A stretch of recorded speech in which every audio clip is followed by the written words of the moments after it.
बिस्मिल्लाहिर्रहमानिर्रहीम। मेरे साथ मौजूद होंगे आज मुजीबुर रहमान शामी साहब, जो अपनी ज़ात में ख़ुद एक तारीख़ है। तारीख़ के तनाजुर में मौजूदा सियासी हालात का जायज़ा लेंगे। ख़ास तौर पर देखेंगे कि पाकिस्तान तहरीक इंसाफ के ऊपर जो आने वाली मुश्किलात हैं वो क्या सुहेल आफरीदी साहब कम करने का कोई सबब बना सकेंगे? क्या इमरान खान साहब को कोई सहूलत मिल सकेगी? क्या इमरान खान साहब के पपेट होंगे वो? इमरान खान साहब जो कहेंगे वही कर पाएंगे? और ऐसा क्या कर पाएंगे जो अलीमीन गंडापुर साहब नहीं कर सके? इसके साथ साथ जायज़ा लेंगे तहरीक लब्बैक पर लगने वाली पाबंदी का।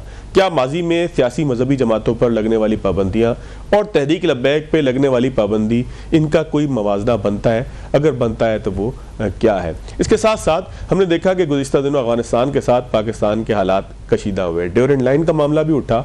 इन तमाम मामलात के बाद अब अफगानिस्तान के साथ पाकिस्तान के ताल्लुकात मुस्तकबिल में कैसे होंगे? इसके साथ साथ प्रोग्राम में ज़रूर जायज़ा लेंगे कि मुस्लिम लीग नून और पीपल्स पार्टी का इत्तेहाद कैसा चल सकेगा, कैसे चलाया जा सकेगा। क्योंकि आज हमने देखा है गवर्नर पंजाब का एक बयान एक तकरीब में उनकी गुफ्तगू सामने आई जिसमें उन्होंने कहा कि ये इत्तेहाद फितरी नहीं है, लेकिन ये इसी तरीके से चलता रहेगा। शामी साहब, बहुत शुक्रिया आपके वक्त का। शामी साहब, तहरीक लब्बैक पे पाबंदी के हवाले से डॉक्यूमेंट सामने आ रहे हैं। सुप्रीम कोर्ट का रास्ता लिया भी जा सकता है और कहा जा रहा है कि शायद उसकी ज़रूरत ना पड़े क्योंकि दहशतगर्दी एक्ट के तहत इसके ऊपर पाबंदी लगाई गई है। तो शामी साहब, तहरीक लब्बैक पे लगने वाली पाबंदी, इसके असरात क्या होंगे? मामलात आगे किस तरीके से बढ़ेंगे? इनके वोट बैंक का क्या होगा? क्या ये किसी नए नाम से आ जाएंगे? ये और इस तरह के बहुत सारे सवालात इस पाबंदी के नतीजे में पैदा हो रहे हैं। आप इसको किस तरीके से देखते हैं? देखिए, तहरीक लब्बैक है और अल्लामा खादिम हुसैन रिजवी साहब उन्होंने इसकी बुनियाद रखी थी। वो तो अल्लाह को प्यारे हो चुके और पहले इसका नाम तहरीक लब्बैक या रसूलुल्लाह था और फिर ये तहरीक लब्बैक हो गई और इसे फिर एक सियासी पार्टी के तौर पे रजिस्टर भी कर लिया गया इलेक्शन कमीशन में। तो अब जो इल्ज़ामात इस पे लगाए गए हैं वो आज के तो नहीं हैं, पुराने हैं।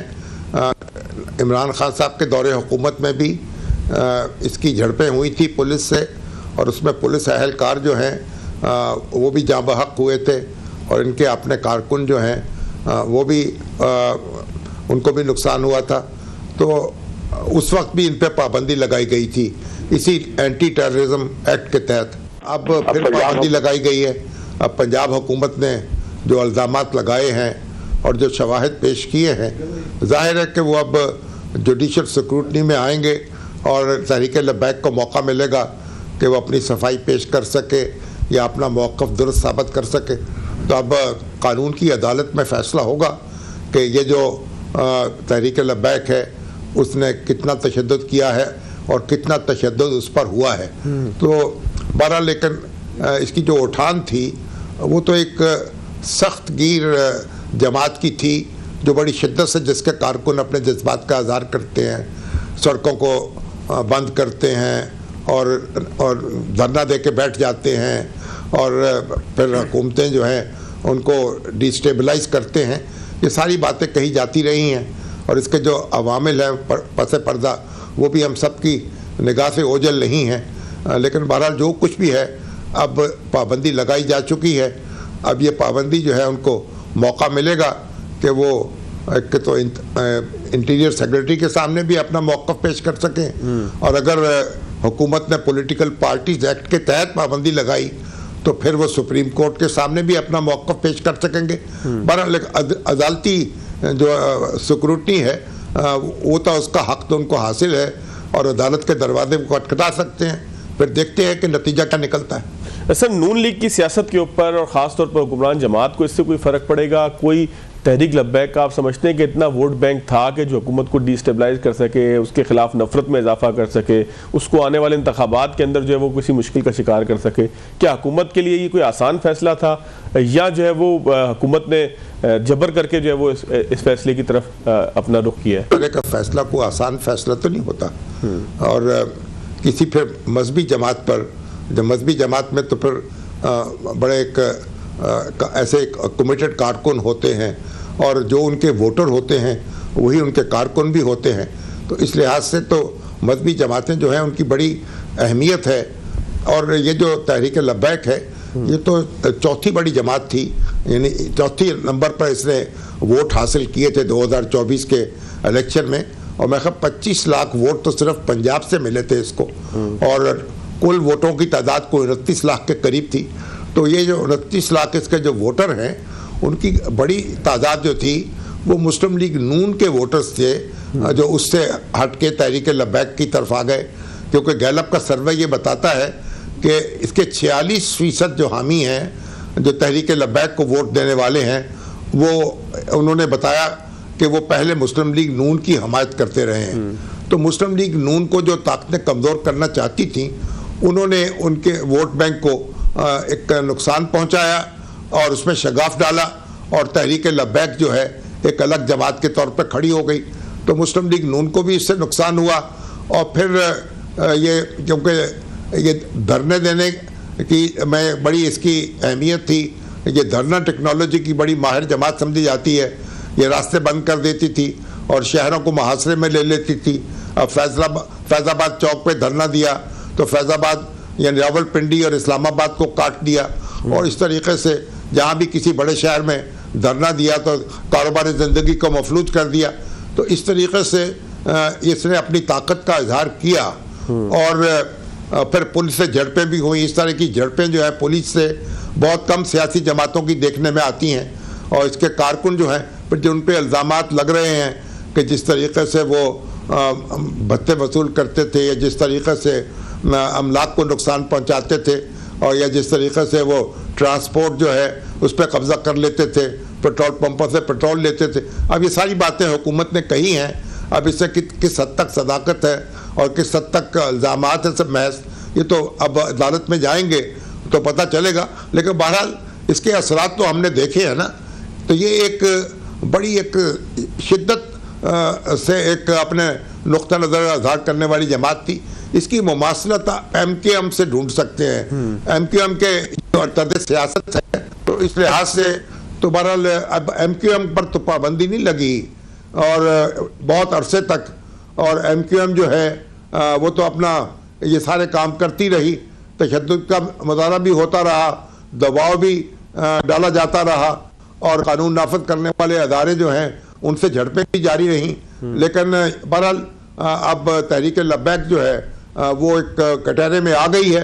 अब देखते हैं कि उस कटहरे से उसके मुस्तकबिल का फैसला क्या होता है। अच्छा सर, माजी में मजहबी सियासी जमातों के ऊपर पाबंदियां लगती रही हैं। मौलाना मौदूदी की जमात इस्लामी के ऊपर पाबंदी लगी, मौलाना मौदूदी को सजाए मौत भी हुई। उसके बाद हमने देखा कि परवेज़ मुशर्रफ साहब के दौर में सुन्नी तहरीक पर पाबंदी लगी, सिपह सहाबा के ऊपर पाबंदी लगी। यानी कि पाकिस्तान में मजहबी सियासत करने वालों के ऊपर वक्तन फ़वक्तन पाबंदियाँ लगती रहती हैं। क्या तहरीक लब्बैक को इन तमाम जो मैंने नाम लिए उसमें से किसी के साथ मुमासलत इसकी नज़र आती है आपको, या ये बिल्कुल मुख्तलिफ केस था? देखिए, सुन्नी तहरीक भी कोई सियासी जमात नहीं है, और इसी तरीके से आपने जो सिपाही सहाबा का नाम लिया उसको भी हम सियासी जमात नहीं कह सकते। वो एक मसलक की जमातें हैं जो अपने मसलक का प्रचार ज़ोरों शोर से करती हैं। जहाँ तक जमात इस्लामी का ताल्लुक़ है, उसे आप उसे भी मजहबी जमात नहीं कहा जा सकता मखसूस मानों में। वो एक सियासी जमात थी, और उस पर जो पाबंदी लगी वो सियासी वजूहात की बुनियाद पर लगी थी। उसमें कहा गया था कि वो तालिब इल्म जो हैं उनको सियासत में मुलव्वस करते हैं जमात इस्लामी वाले, और इस तरह के दूसरे इल्ज़ामात थे। कोई मजहबी नौयत का इल्ज़ाम उन पर नहीं था। उन्होंने अदालत में अपना मुकदमा लड़ा और वहाँ वो जीत गए, और जमात इस्लामी से पाबंदी ख़त्म हो गई। अब ये जो तहरीक लब्बैक है, अब ये पॉलिटिकल पार्टी के तौर पे रजिस्टर्ड है। अब इसके खिलाफ जो भी कार्रवाई हो रही है, ज़ाहिर है कि जो इल्ज़ामात बड़े संगीन नौयत के हैं, लेकिन जब तक वो अदालत में साबित ना हो जाए तो वो इल्ज़ामात हैं, उसको मौका मिलेगा अपनी सफाई पेश करने का। और अगर वो सफाई अपनी पेश कर सकेगी और अदालत को मुतमईन कर सकेगी तो फिर शायद उसको अपना रोल अदा करने का मौका मिल जाए। अगर ऐसा ना हुआ तो फिर उसे उसके जो मुतल्लिकीन और मुतवस्सिलीन हैं उनको कोई दूसरा रास्ता इख्तियार करना पड़ेगा।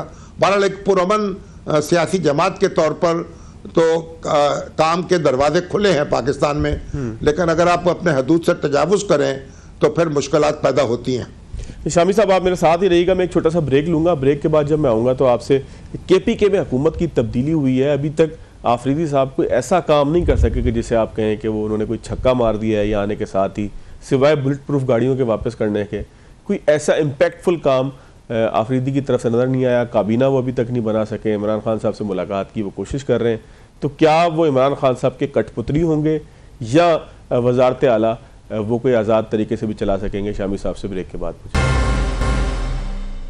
ब्रेक के बाद खुश आमदीद। शामी साहब, KPK के अंदर हुकूमत की तब्दीली हुई, क्या अली अमीन गंडापुर साहब के ऊपर लगने वाले इल्ज़ामात इतने ताकतवर थे कि उनको इस तरीके से निकाल दिया जाता? और ये बात आज इसलिए कही जा सकती है कि सुहेल आफरीदी साहब ने आने के बाद ऐसे कौन से इनकलाबी इकदाम करने हैं या वो कर सकते हैं, यानी कि अभी तक ना वो काबीना का ऐलान कर सके हैं, खान साहब से अगर उनकी मुलाकात नहीं हुई तो वो कोई लाएअमल नहीं दे सके, आज वो अपना पहला एक जलसा करेंगे जिसके अंदर भी कोई बहुत खातिर खा लोग आते हुए दिखाई नहीं दे रहे।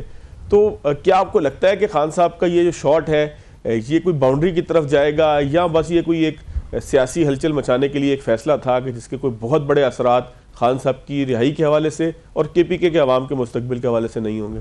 देखिए, जो PTI की हुकूमत है वो सूबाई हो या मरकज़ी हो, उसमें जो भी वज़ीर होगा या वज़ीर आला होगा वो खान साहब की खुशनुदी के तहत ही वज़ीर आला रह सकेगा या वज़ीर रह सकेगा।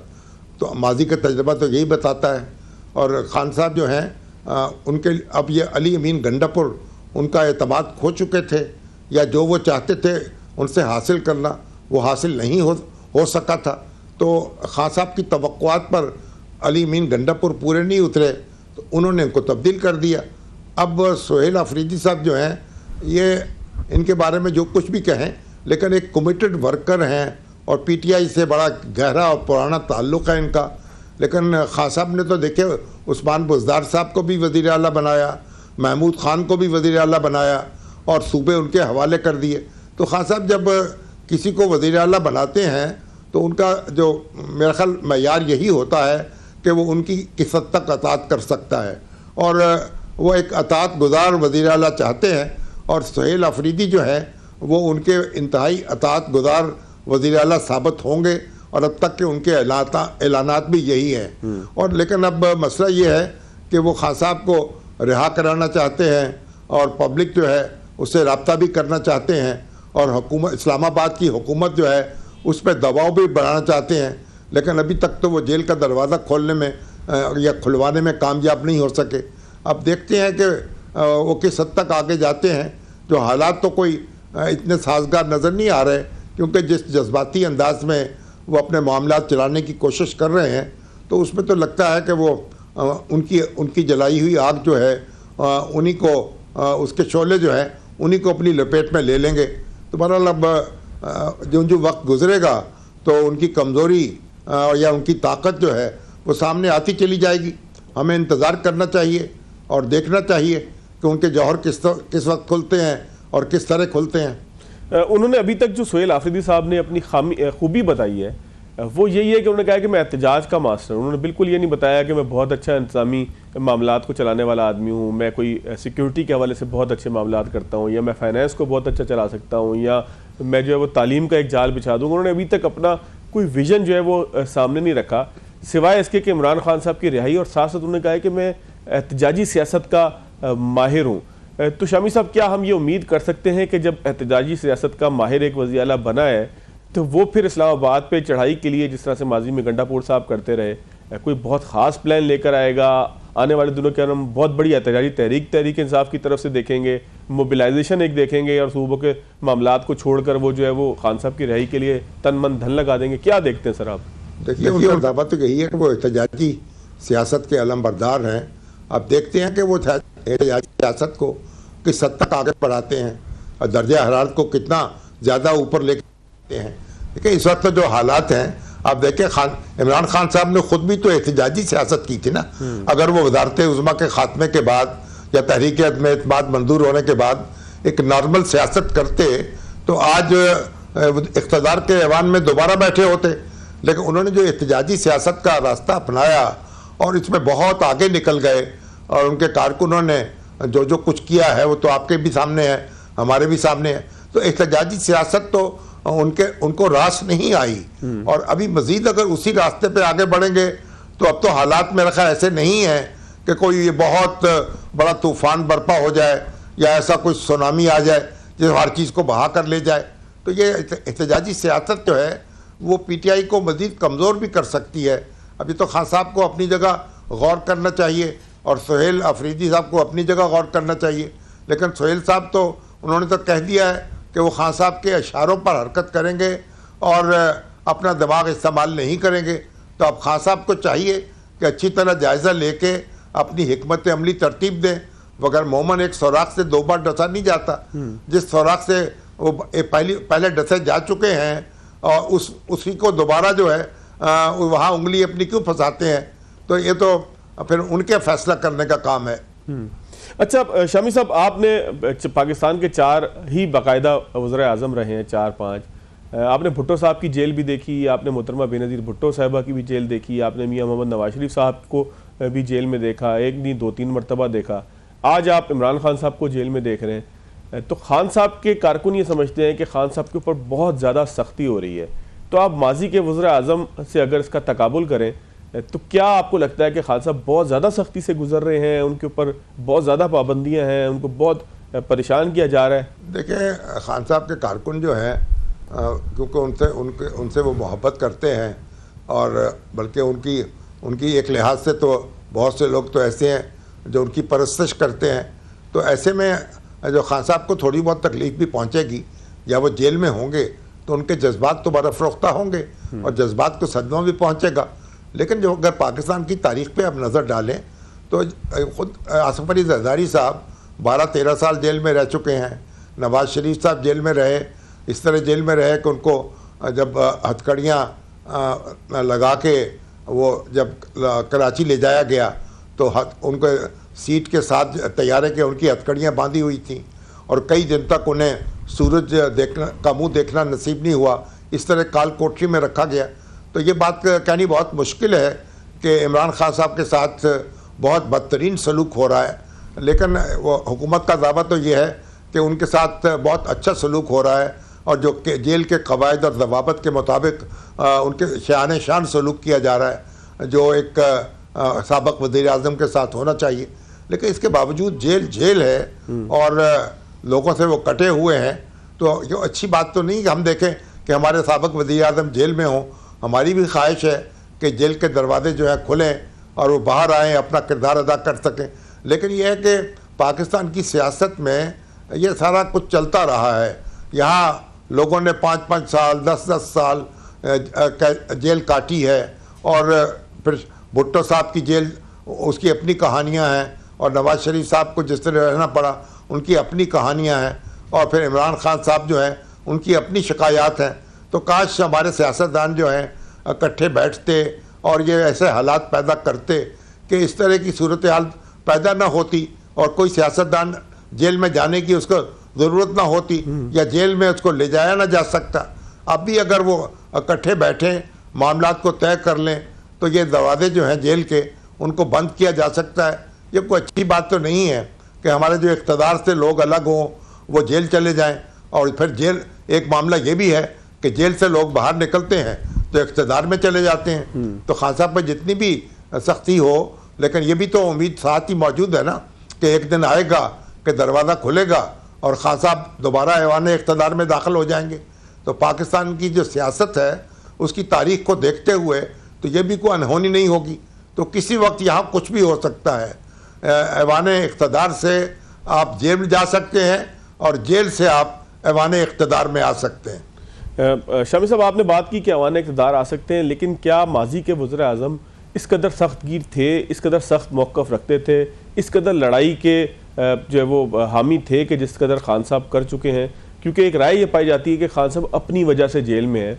जब उनके लिए कोई नरमी की बात आती है, कहीं बातचीत होती है, कहीं गुफ्तगू होती है, कहीं उनको जो है वो सहूलत देने की बात आती है, तो खान साहब जेल से कोई ऐसा बयान दागते हैं कि जिसकी बुनियाद पर एक पूरी चौकी जो है वो जिस तरह उड़ जाया करती है, इस तरह से जो है वो बातचीत का टेबल उड़ जाया करता है। तो क्या आप समझते हैं कि खान साहब उस लाइन पर नहीं पहुँचे कि जिसको हम कहें कि रेड लाइन क्रॉस कर दी है, अब कभी इसका चांस नहीं है? देखिए, अब उन्होंने अपनी स्ट्रेटजी खुद बनानी है और वो अपने खुद पत्ते अच्छी तरह खेल सकते हैं। अभी तक तो जिस तरह आपकी जो बातें आपने कही हैं वो तो बाजार तो ऐसे ही लगता है कि उनकी कोई तदबीर ऐसी नहीं हुई कि उनकी मुश्किलात कम हो जाएं, लेकिन किसी भी वक्त वो ऐसा लम्हा आ सकता है कि सूरत हाल उनके मुवाफिक हो जाए। वो भी तो कई दफ़ा तक सुनने में आया कि बातचीत होती है, राब्ते भी होते हैं, लोग आके मिलते भी हैं, लेकिन फिर आगे बढ़ते बढ़ते कोई रुकावट आ जाती है। तो बहरहाल ये सारी बातें जो हैं अब हम तफसील में तो जा नहीं सकते और ना हमें तफसीलात मालूम है कि खान साहब जो है वो बहरहाल एक बड़े अब तो सर्दो गर्म चशीदा शख्स हैं। उन्होंने बहुत यानी आप देखिए कई अशरे उन्होंने सियासत में गुजारे हैं और इतनी लंबी उनकी सियासी ज़िंदगी है कि बहुत कम जो है सियासतदान बर्रे सग़ीर के उनकी ज़िंदगी सियासत की इतनी लंबी होगी। तो उन्हें ख़ुद भी गौर करना चाहिए और कोशिश करनी चाहिए कि वह अपना रास्ता कोई निकाल सकें और कोई नक़ब लगा सकें जो दीवार है उसके अंदर।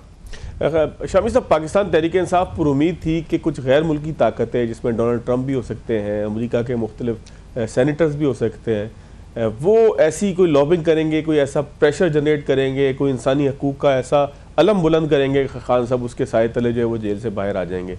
लेकिन मौजूदा हालात में हम देखते हैं कि जिस तरीके से फील्ड मार्शल और फिर शहबाज शरीफ साहब ने आलमी सतह के ऊपर ख़ास तौर पर 9 मई ये 10 मई का जो हिंदुस्तान का मामला था, इसके बाद ऐसी स्ट्रेटजी अपनाई कि एक महसूस ही होता है कि शहबाज शरीफ साहब बहुत कामयाब जा रहे हैं। तो क्या इससे खान साहब के किसी सियासी कॉज को भी नुकसान पहुंचा होगा कि जो आलमी दबाव की सूरत में पाकिस्तान पे किसी वक्त आ सकता था? देखिए, अब जो भी हालात हैं वो हमारे सामने हैं।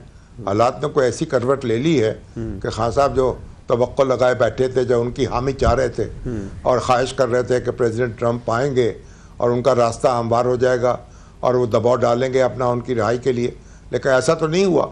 तो इसका मतलब यह है कि उन्हें जो खाम ख्यालियों में नहीं रहना चाहिए या खुशफहमियों में नहीं रहना चाहिए, जो ज़मीनी हक़ाइक़ हैं उनका इदराक करना चाहिए और उनके मुताबिक अपनी हिकमत अमली को तरतीब देना चाहिए।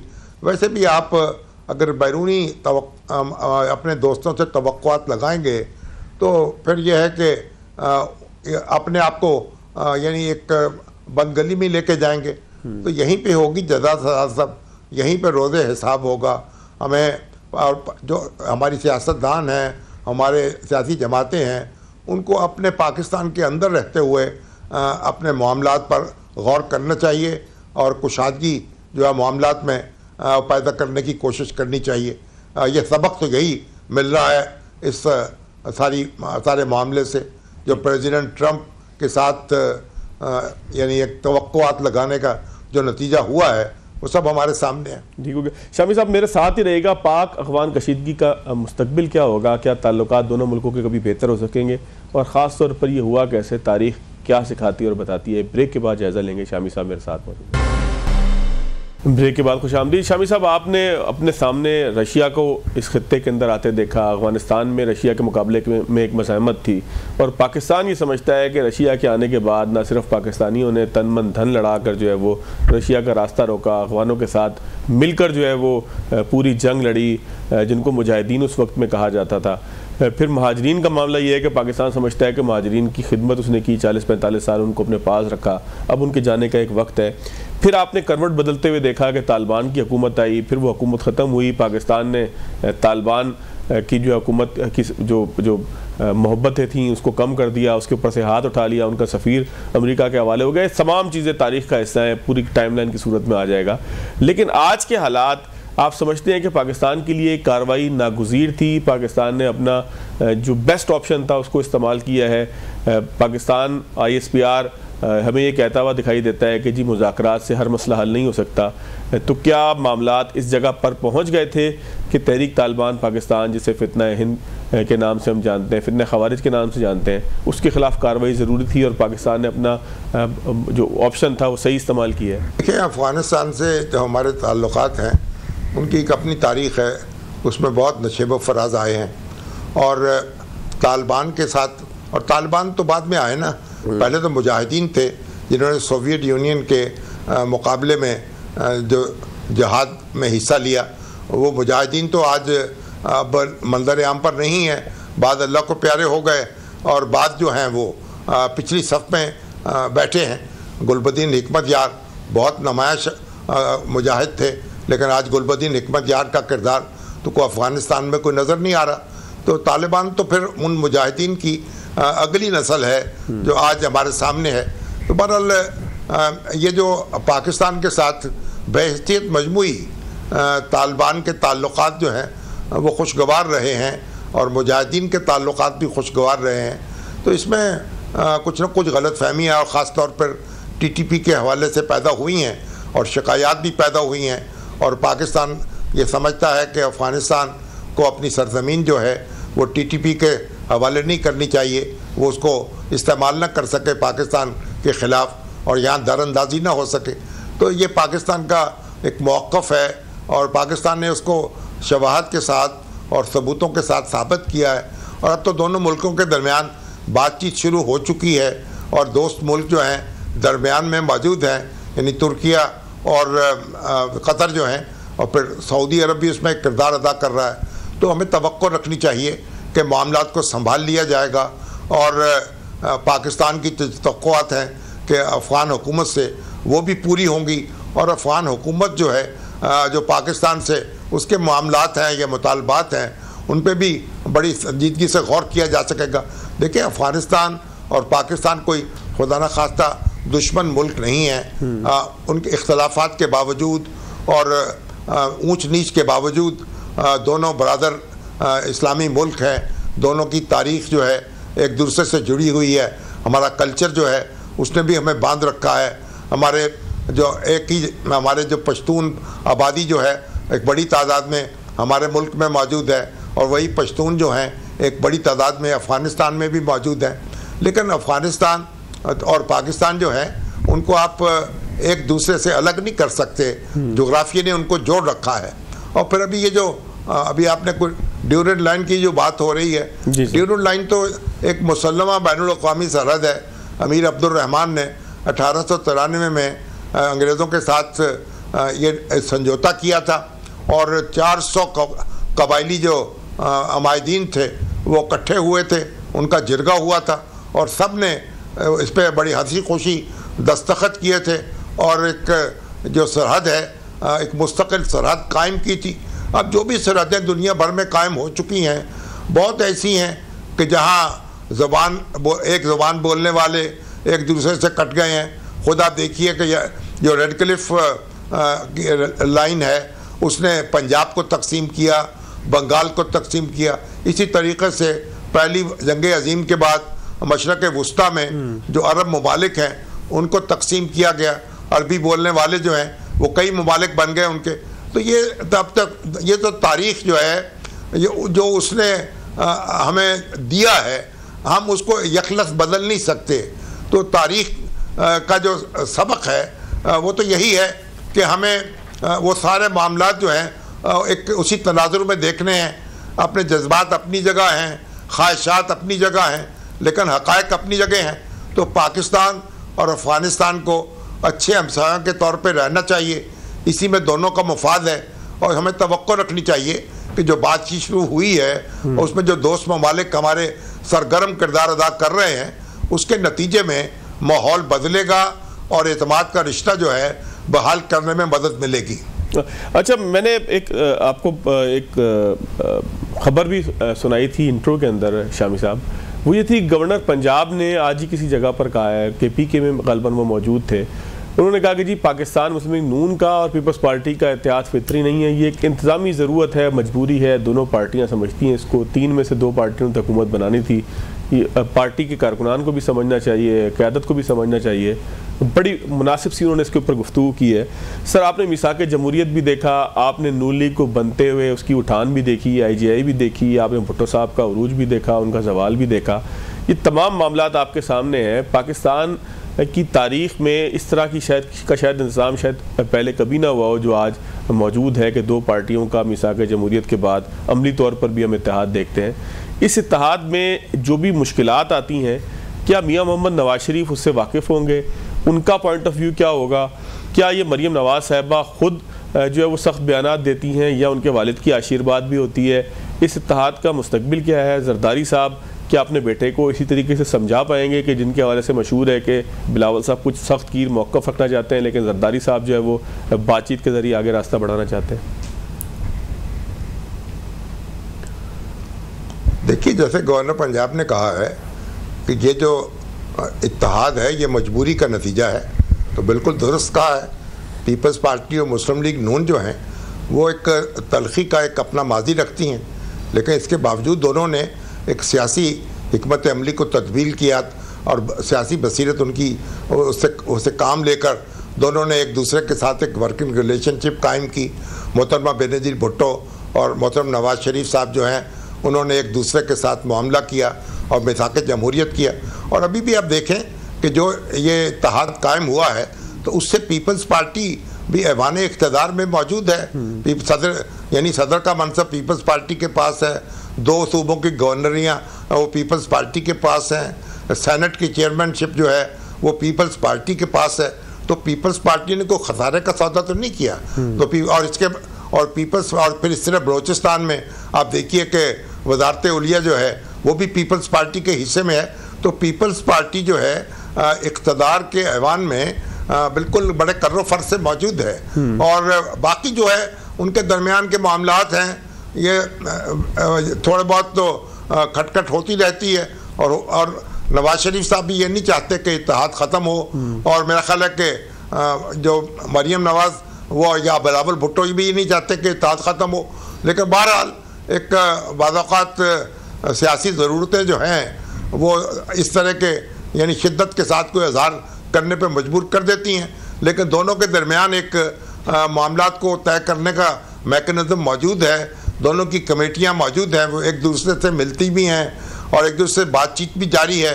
और दोनों जब तक इमरान खान साहब मैदान में हैं उस वक्त तक ये दोनों जमातें जो हैं वो इकट्ठी रहेंगी।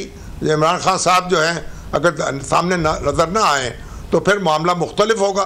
तो मेरा ख्याल जिस मजबूरी ने इत्तेहाद कायम किया है वही मजबूरी इत्तेहाद को बाकी भी रखेगी। तो उसमें कोई परेशान होने की ज़रूरत नहीं है। पीपल्स पार्टी गवर्नर जो सलीम हैदर साहब हैं वो भी तो उसी इत्तेहाद की वजह से यहाँ है ना, गवर्नर पंजाब के। वगरना उनकी जगह कोई मुस्लिम लीग नून का अपना आदमी हो सकता था अगर ये इत्तेहाद ना होता। अगर हुकूमत दोनों की फिर उनकी हुकूमत भी शायद ना बनती है, आप ये भी कह सकते हैं। तो मतलब ये कि अपना अपना हिस्सा जो है वो तो बक़दर जिस्सा उन्होंने वसूल कर लिया है और वसूल करते चले जाएंगे एक दूसरे से। तो हमें इस पर को घबराना नहीं चाहिए और परेशान भी नहीं होना चाहिए। यहाँ बस इसी तरीके से काम चलता रहेगा इंशाल्लाह। चलें, बहुत शुक्रिया मुजीबुर रहमान शामी साहब मेरे साथ मौजूद थे। नाज़रीन, आज के प्रोग्राम से इतना इजाज़त दीजिएगा। अल्लाह हाफ़िज़।